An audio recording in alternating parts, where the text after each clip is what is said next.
ರಾಜಧಾನಿ ಬೆಂಗಳೂರಲ್ಲಿ ಸೈಟ್ ಕೊಡಿಸ್ತೀನಿ ಅಂತ ಬಡವರಿಗೆ ಪಂಗನಾಮ ಹಾಕಿರುವಂತ ಘಟನೆ ಬೆಳಕಿಗೆ ಬಂದಿದೆ. ಲಕ್ಷ ಲಕ್ಷ ಹಣ ಪಡೆದು ಇರಾಯ ಗ್ರೂಪ್ ಅನ್ನುವಂತ ಸಂಸ್ಥೆ ವಂಚನೆ ಮಾಡಿದೆ. ಕೋರಮಂಗಲದಲ್ಲಿ ರಿಯಲ್ ಎಸ್ಟೇಟ್ ವ್ಯವಹಾರವನ್ನು ಮಾಡುತ್ತೆ ಈ ಇರಾಯ ಗ್ರೂಪ್. ಬಿಡದಿ, ಚಿಗಣಿ, ಆನೇಕಲ್, ಜಕ್ಕೂರು ಭಾಗದಲ್ಲಿ ಸೈಟ್ ಕೊಡ್ತೀವಿ ಅಂತ ಜನರಿಂದ ದುಡ್ಡು ಕಲೆಕ್ಟ್ ಮಾಡಿ ಸೈಟು ಕೊಟ್ಟಿಲ್ಲ, ದುಡ್ಡು ವಾಪಸ್ ಕೊಟ್ಟಿಲ್ಲ. 30 ರಿಂದ 40 ಲಕ್ಷ ರೂಪಾಯಿ ಪಡೆದಿದ್ದಾರೆ. ಸೈಟ್ ಕೊಟ್ಟಿಲ್ಲ, ನಮಗೆ ಒಂದು ಸೈಟ್ ಕೊಡಿ, ಇಲ್ಲ ದುಡ್ಡು ಕೊಡಿ ಅಂತ ಕೇಳಿದ್ರು. ಅದರ ಬಗ್ಗೆ ಅವರು ಯಾವುದೇ ಕ್ರಮ ಕೈಗೊಳ್ಳುತ್ತಾ ಇಲ್ಲ. ಈ ಸಂಸ್ಥೆಯ ಸಿಇಒ ಜಾನ್ ಎಂಬಾತನನ್ನ ತರಾಟೆಗೆ ತೆಗೆದುಕೊಂಡಿದ್ದಾರೆ ಜನ. 1.5 ವರ್ಷ ಆಯಿತು, ಸೈಟ್ ಕೊಟ್ಟಿಲ್ಲ ನಮಗೆ. ಅವ್ರು ಮಾತು ಕೊಟ್ಟಿದ್ರು ಶೀಘ್ರದಲ್ಲೇ ಸೈಟ್ ಕೊಡ್ತೀವಿ, ರೆಡಿ ಟು ಆಕ್ಯುಪೈ ಸೈಟು ಅಂತ ಹೇಳಿದ್ರು. ಅಂದ್ರೆ ತಕ್ಷಣಕ್ಕೆ ಸಿಗುತ್ತೆ ಸೈಟು, ದುಡ್ಡು ಕೊಟ್ಟ ಕೂಡಲೇ ನಿಮಗೆ ಸೈಟ್ ತೋರಿಸ್ತೀವಿ, ಸೈಟ್ ಪಡ್ಕೊಳ್ಬಹುದು, ನೀವು ರೆಡಿ ಟು ಆಕ್ಯುಪೈ, ಇಮಿಡಿಯೇಟ್ ನೀವು ತೆಗೆದುಕೊಳ್ಳಬಹುದು, ತಕ್ಷಣಕ್ಕೆ ಸೈಟ್ ಸಿಗುತ್ತೆ, ಮನೆ ಕಟ್ಟಿಬಿಡಬಹುದು, ಎಲ್ಲವೂ ಡೆವಲಪ್ ಆಗಿದೆ ಲೇಔಟ್ ಅಲ್ಲಿ ಅಂತ ಸೈಟ್ಗಳನ್ನು ಕೊಡ್ತೀವಿ ಅಂತ ಈ ಇರಾಯ ಗ್ರೂಪ್ ಹೇಳಿತ್ತಂತೆ. ಜನ ನಂಬಿ ದುಡ್ಡು ಕೊಟ್ಟಿದ್ದಾರೆ. ದುಡ್ಡು ಕಟ್ಟು ವರ್ಷಗಳು ಉರುಳಿದಾವೆ, ಸೈಟ್ ಕೊಡೋದಕ್ಕಾಗ್ತಿಲ್ಲ. ಜನ ಒಂದು ಸೈಟ್ ಕೊಡ್ರಿ, ಇಲ್ಲ ಅಂತಾದ್ರೆ ದುಡ್ಡು ಕೊಡಿ ಅಂತ ಕೇಳ್ತಾ ಇದ್ದಾರೆ. ಎರಡೂ ಕೊಟ್ಟಿಲ್ಲ ಇರಾಯ ಗ್ರೂಪ್.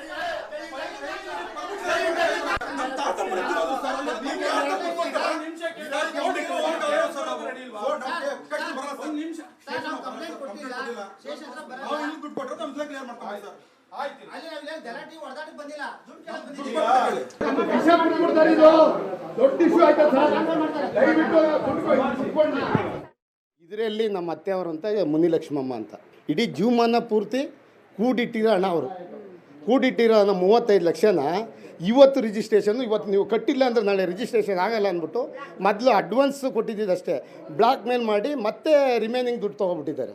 ಅವರು ಈ ಇದರಲ್ಲಿ ಗಂಡ ಹೆಂಡತಿ ಜಗಳ ಆಡಿ ಯಜಮಾನ್ರು ತೀರೋಗ್ಬಿಟ್ಟು ಇನ್ನೂ ಕಾರ್ಯ ಆಗಿಲ್ಲ ಮೇಡಮ್, ಇನ್ನು 5 ಡೇಸ್ ಕಾರ್ಯನೇ ಆಗಿಲ್ಲ ಅವ್ರದ್ದು. ಗ್ಲಾಸ್ ಡೋರ್ ಹಾಕೊಂಡು ಯಾವನ್ನ ಗ್ರೀನ್ ವ್ಯಾಲಿ ಪ್ರಾಜೆಕ್ಟ್ ಚಂದಾಪುರದಲ್ಲಿರೋದು. ನಾನು ನವೆಂಬರಲ್ಲಿ 30,000 ಕೊಟ್ಟು ಬ್ಲಾಕ್ ಮಾಡಿದೆ. ಮತ್ತೆ 2 ಡೇಸ್ ಬಿಟ್ಟು ಇನ್ನು 70,000 ಕೊಟ್ಟು ಲೀಗಲ್ ಡಾಕ್ಯುಮೆಂಟ್ಸ್ ಎಲ್ಲ ತೊಗೊಂಡೋದೆ. ಎಲ್ಲ ಕರೆಕ್ಟ್ ಆಗಿತ್ತು. ಒಂದೇ ವಾರದಲ್ಲಿ ನಾನು 7 ಲ್ಯಾಕ್ ಡೌನ್ ಪೇಮೆಂಟ್ ಮಾಡಿದೆ. ಲೋನಲ್ಲಿ ಹೋಗಬೇಕಿತ್ತು.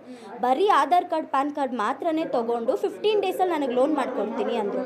ನಾನು ಕಾದೆ ಸಾಕಾಯಿತು. ಡಿಸೆಂಬರ್ವರೆಗೂ ನಾನು ವೆಯ್ಟ್ ಮಾಡಿದೆ. ಇವರು ನನ್ನ ದುಡ್ಡು ತೊಗೊಳ್ಳೋವರೆಗೂ ನನ್ನ ಕಾಲ್ ರೆಸ್ಪಾನ್ಸ್ ಮಾಡಿ, ದುಡ್ಡು ತೊಗೊಂಡ್ಮೇಲೆ ಕಂಪ್ಲೀಟ್ ಕಾಲ್ ರೆಸ್ಪಾನ್ಸ್ ಮಾಡೋದೇ ಬಿಟ್ಬಿಟ್ರು. ನನಗೆ ಹೆಚ್ಚಿನ ಡೀಟೇಲ್ ನೀಡೋದಕ್ಕೆ ನಮ್ಮ ಪ್ರತಿನಿಧಿ ಮಮತಾ ಫೋನ್ ಸಂಪರ್ಕದಲ್ಲಿ. ಮಮತಾ, ಈಗ ಫ್ಲಾಟ್ ಕೊಡೋದು ಅಂತಾದರೆ ತಡ ಆಗಬಹುದು, ಯಾಕಂತಂದ್ರೆ ಕನ್ಸ್ಟ್ರಕ್ಷನ್ ಆಗಬೇಕು, ಅದಕ್ಕೆ ಕಾರಣಗಳನ್ನು ಕೊಡ್ಬೋದು.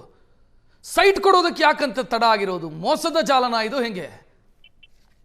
ರಕ್ಷಕ್, ಇದು ಸುಮಾರು 1.5 ವರ್ಷದಿಂದ ನೂರಾರು ಜನ ದುಡ್ಡು ಕಟ್ಕೊಂಡು ಬಂದಿದ್ದಾರೆ. ಅಂದ್ರೆ ಬೆಂಗಳೂರಿನಲ್ಲಿ ಒಂದು ಮನೆ ಮಾಡ್ಕೋಬೇಕು ಅನ್ನುವಂತಹ ಕನಸನ್ನ ಹೊತ್ಕೊಂಡಿರೋರು, ಅಂದ್ರೆ ಬೇರೆ ಬೇರೆ ಕೆಲಸಗಳನ್ನ ಮಾಡ್ಕೊಂಡಿದ್ದವರು, ಫ್ಯಾಕ್ಟ್ರಿಗಳಲ್ಲಿ ಕೆಲಸ ಮಾಡ್ಕೊಂಡಿದ್ದವರು, ಅಥವಾ ದುಡ್ಡಿಲ್ಲದೆ ದುಡ್ಡನ್ನ ಹೊಂದಿಸಿ ನಾವೊಂದು ಸೈಟ್ ಅನ್ನು ತಗೋಬೇಕು ಅಂತ ಹೇಳಿ ಈ ಏನು ಇರಾಯ ಗ್ರೂಪ್ ಅವರು ಒಂದು ಆಡ್ ಅನ್ನ ಕೊಡ್ತಾರೆ. ಹಾಗಾಗಿ ಆಡ್ ಅನ್ನ ನೋಡ್ಕೊಂಡು ನಮ್ಗೊಂದು ಸೈಟ್ ಸಿಗುತ್ತೆ ಕಡಿಮೆ ದುಡ್ಡಿಗೆ ಅಂತ ಹೇಳಿ ಅವರು ಏನು 1.5 ವರ್ಷದಿಂದ ದುಡ್ಡನ್ನ ಕಟ್ಟಿರ್ತಾರೆ. ಸುಮಾರು 30-40 ಸೈಟು ಅಥವಾ 40-60 ಸೈಟ್ಗೆ ಅಂತ ಹೇಳಿ 6 ಲಕ್ಷ 7 ಲಕ್ಷಕ್ಕೂ ಕೂಡ ಕೊಡ್ತೀವಿ ಅಂತ ಹೇಳ್ತಾರೆ. ಹಾಗಾಗಿ ಇವರು ಏನು ದುಡ್ಡನ್ನ ಕಟ್ಕೊಂಡು ಸೈಟ್ ನ ತಗೋಬೇಕು ಅಂತ ಹೇಳಿ ಕಟ್ಕೊಂಡು ಬಂದಿರ್ತಾರೆ. ಆದ್ರೆ ಕಳೆದ 1.5 ವರ್ಷದಿಂದಲೂ ಕೂಡ ಕೇವಲ ಜನ ದುಡ್ಡು ಕಟ್ಟಿದ್ದಲ್ಲದೆ ಅದಕ್ಕೆ ಇದುವರೆಗೂ ಕೂಡ ಸೈಟ್ ಅನ್ನ ಹಂಚಿಕೆ ಮಾಡಿಲ್ಲ. ಸೈಟ್ ಅನ್ನ ತೋರಿಸ್ತಾರೆ. ಜಿಗಣಿ ಇರ್ಬೋದು ಅಥವಾ ಆನೇಕಲ್ ಇರ್ಬೋದು, ಬೇರೆ ಬೇರೆ ಭಾಗಗಳಲ್ಲೂ ಕೂಡ ಅವರು ಏನು ಇರಾಯ ಗ್ರೂಪ್ ನ ಡೆವಲಪರ್ಸ್ ಏನಿರ್ತಾರೆ ಅವರೆಲ್ಲರೂ ಕೂಡ ಬಂದು ಅವರಿಗೆ ಸೈಟ್ ಅನ್ನ ತೋರಿಸ್ತಾರೆ. ಆದ್ರೆ ಇದುವರೆಗೂ ಕೂಡ ರಿಜಿಸ್ಟ್ರೇಷನ್ ಅನ್ನ ಮಾಡಿಸ್ಕೊಟ್ಟಿಲ್ಲ. ನೀವು ಫಸ್ಟ್ ದುಡ್ಡನ್ನ ಕಟ್ಟಿ ಆಮೇಲೆ ನಾವು ನಿಮಗೆ ರಿಜಿಸ್ಟ್ರೇಷನ್ ಮಾಡ್ಕೊಡ್ತೀವಿ ಅಂತ ಹೇಳ್ತಾರೆ. ಸೊ ಹಾಗಾಗಿ ಜನ ಏನು ಒಂದು 30-40 ಲಕ್ಷದವರೆಗೂ ಕೂಡ ದುಡ್ಡನ್ನ ಕಟ್ಕೊಂಡು ಬಂದಿದ್ದಾರೆ. ಆದ್ರೆ ಇದು ಯಾವಾಗ ಈ ಜನರಿಗೆ ಇದೊಂದು ಮೋಸದ ಜಾಲ ಅನ್ನುವಂಥದ್ದು ಗೊತ್ತಾಗಿದ್ದು ಅಂತಂದ್ರೆ, ಯಾವಾಗ ಇವ್ರು ರಿಜಿಸ್ಟ್ರೇಷನ್ ಅನ್ನ ಮಾಡ್ಕೊಡೋದಿಲ್ವಾ, ನೀವು ಪೂರ್ತಿ ದುಡ್ಡನ್ನ ಕಟ್ಟಿ ಅಂತ ಯಾವಾಗ ಹೇಳಿದ್ರು ಆಗ ಇವರಿಗೆ ಒಂದು ಇದಕ್ಕೆ ಗೊತ್ತಾಗತ್ತೆ, ಇವರಿಗೆ ಇದೆಲ್ಲವೂ ಕೂಡ ಮೋಸ ಮಾಡ್ತಿದ್ದಾರೆ. ಮತ್ತೆ ನಾವು ಹೋಗಿ ಕೇಳಿದಾಗ ಏನು ಕೋರಮಂಗಲದಲ್ಲಿರುವಂತಹ ಇರಾಯ ಗ್ರೂಪ್ ಏನು ಕಚೇರಿ ಏನಿದೆ ಅಲ್ಲಿ ಹೋಗಿ ಅವರು ಕೇಳಿದಾಗ ದಿನಕ್ಕೆ ಒಬ್ಬರಂತೆ ಅಲ್ಲಿರ್ತಾರೆ. ಅಂದ್ರೆ ಒಂದು ದಿನ ಸಿಒ ಏನು ಸಚಿನ್ ಅನ್ನೋನ್ ಇರ್ತಾನೆ, ಇನ್ನೊಂದ್ ದಿನ ಜಾನ್ ಅನ್ನೋರು ಇರ್ತಾರೆ. ಹಾಗೆ ದಿನಕ್ಕೆ ಒಬ್ರು ಸಿಒ ಅಂತ ಹೇಳ್ಕೊಂಡು ಅಲ್ಲಿ ಕೂತಿರ್ತಾರೆ. ಜನ ಹೋಗಿ ಕೇಳಿದಾಗ ಅವ್ರದ್ದು ನಂಬರ್ ಕನೆಕ್ಟ್ ಆಗ್ತಾ ಇಲ್ಲ, ನಮ್ಮಿಂದ ಮೇಲೊಬ್ರು ಇರ್ತಾರೆ, ಅವ್ರ ನಂಬರ್ ಸಿಗ್ತಾ ಇಲ್ಲ ಅಂತ ಹೇಳ್ತಾರೆ. ಇವ್ರು ಫೋನ್ ಮಾಡಿದಾಗ ಯಾರು ಕೂಡ ಸಂಪರ್ಕಕ್ಕೆ ಸಿಗೋದಿಲ್ಲ. ಹಾಗಾಗಿ ಈ ಗ್ರಾಹಕರಿಗೂ ಕೂಡ ಗೊತ್ತಾಗುತ್ತೆ ಇದೊಂದು ರೀತಿಯಲ್ಲಿ ಮೋಸ ಮಾಡ್ತಾ ಇದ್ದಾರೆ ಅಂತ ಹೇಳಿ. ಹಾಗಾಗಿ ಕೊನೆಗೂ ಬೇಸತ್ತಂತಹ ಜನ ನಿನ್ನೆ ಇಡೀ ಏನು ಕಚೇರಿಗೆ ನುಗ್ಗಿ ನನಗೆ ಈ ಸೈಟ್ ಅನ್ನ ಕೊಡಿಸ್ಲೇಬೇಕು, ಇಲ್ಲ ಅಂತಂದ್ರೆ ನಮಗೆ ದುಡ್ಡನ್ನ ಕೊಡಿ ಅಂತ ಕೇಳ್ತಾರೆ. ಈ ಸಂದರ್ಭದಲ್ಲಿ ಮನೆಯಲ್ಲೂ ಕೂಡ ಈ ಸೈಟ್ಗೋಸ್ಕರ ಮನೆಯಲ್ಲೂ ಕೂಡ ಗಲಾಟೆ ಮಾಡಿಕೊಂಡು ಸಾವನ್ನಪ್ಪಿದ್ರು ಅನ್ನುವಂತಹ ಏನು ಬೇಸರದಿಂದ ಒಬ್ರು ಅಜ್ಜಿ ಕೂಡ ಬಂದಿದ್ರು. ನಾನ್ 40 ಲಕ್ಷ ದುಡ್ಡು ಕಟ್ಟಿದೀನಿ, ಆ ದುಡ್ಡನ್ನು ನನಗೆ ಕೊಡಿಸಿ ಅಂತ ಹೇಳ್ಬಿಟ್ಟು ಅಲ್ಲಿ ಬೇಡ್ಕೊಂಡ್ರು. ಅದನ್ನು ಕೂಡ ಅಲ್ಲಿದ್ದಂತಹ ಇರಾಯ ಗ್ರೂಪ್ನವರು ಯಾರೂ ಕೂಡ ಇದಕ್ಕೆ ಸರಿಯಾಗಿ ರೆಸ್ಪಾಂಡ್ ಮಾಡಿಲ್ಲ.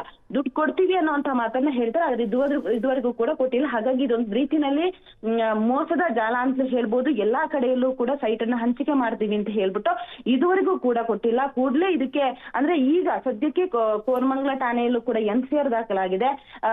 ಇರುವಂತಹ ಏನು ಗ್ರಾಹಕರು ಯಾರ್ಯಾರು ಈಗ ವಂಚನೆಗೊಳಗಾಗಿದ್ದಾರೆ ಅವರೆಲ್ಲರೂ ಕೂಡ ನಮಗೆ ಈಗ ಸೈಟ್ ಬೇಡ, ಸೈಟ್ ಯಾವುದೇ ರೀತಿಯಲ್ಲಿ ಅವ್ರು ಕೊಡೋದಿಲ್ಲ, ಇದೆಲ್ಲವೂ ಕೂಡ ಮೋಸ ಅನ್ನುವಂತ ಅವ್ರಿಗೆ ಗೊತ್ತಾಗಿದೆ. ಹಾಗಾಗಿ ದುಡ್ಡನ್ನ ವಾಪಸ್ ಕೊಡಿ ಅಂತ ಹೇಳ್ಬಿಟ್ಟು ರಿಕ್ವೆಸ್ಟ್ ಮಾಡ್ಕೊಂಡಿದ್ದಾರೆ.